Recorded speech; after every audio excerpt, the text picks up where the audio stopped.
नमस्कार, स्वागत है आपका थिंक 360 पर। मेरा नाम है लोकेंद्र किलानौत। 25 जून यानी कि आपातकाल की बरसी। एक बार फिर आज के दिन इमरजेंसी को लेकर देश में बहस उफान पर है। हम चर्चा करेंगे राजस्थान पर। मुख्यमंत्री थे हरिदेव जोशी और शुरू होता है इमरजेंसी का किस्सा।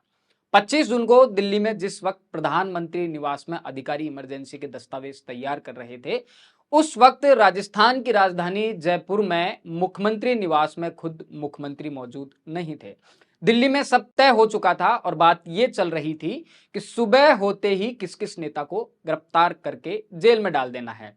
और इस लिस्ट में जयपुर की महारानी गायत्री देवी टॉप पर थी। भैरू सिंह शेखावत को भी गिरफ्तार किया जाना था। जयपुर के पूर्व महाराजा भवानी सिंह को गिरफ्तार किया जाना था। और इस लिस्ट में शामिल थे सिद्धराज डड्डा, दौलतराम सहारण, मास्टर आदित्येंद्र सहित जनसंघ के और दूसरे दलों के बाकी के नेता।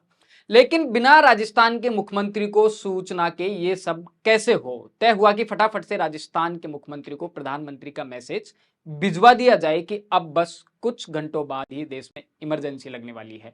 लेकिन जयपुर में मुख्यमंत्री निवास में एकदम सन्नाटा था। ना तो वहां मुख्यमंत्री था और ना ही मुख्यमंत्री का ऐसा कोई सिपह सलाहकार जो मुख्यमंत्री के कान में फटाफट ये बात पहुंचा दे कि देश में इमरजेंसी लगने वाली है। आनन फानन में एक स्पेशल प्लेन राजस्थान के बांसवाड़ा के लिए उड़ान भरता है और इस प्लेन में सवार थे मध्य प्रदेश के मुख्यमंत्री पीसी सेठी। प्लेन बांसवाड़ा उतरता है और राजस्थान के मुख्यमंत्री को कहा जाता है कि तुरंत जयपुर निकलना है। प्रधानमंत्री इंदिरा गांधी आपसे फोन पर बात करना चाहती हैं।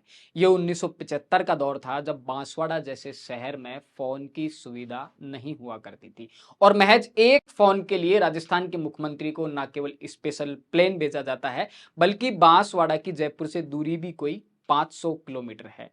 ये राजस्थान के मुख्यमंत्री हरिदेव जोशी थे जिनसे फोन पर बात करने के लिए इतना कुछ बंदोबस्त किया जाता है।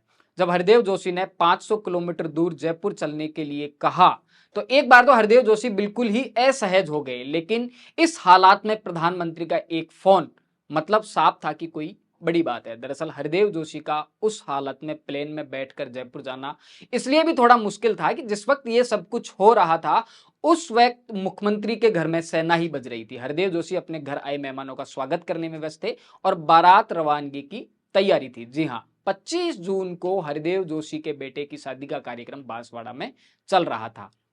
इस हालत में हरदेव जोशी बेटे की बारात को रवाना कर चुपचाप प्लेन में बैठ गए जो उन्हें जयपुर ले जाने के लिए तैयार खड़ा था। जयपुर पहुंचकर हरदेव जोशी की इंदिरा गांधी से बात होती है और मैसेज मिलता है कि कुछ घंटे बाद ही देश में इमरजेंसी लगने वाली है।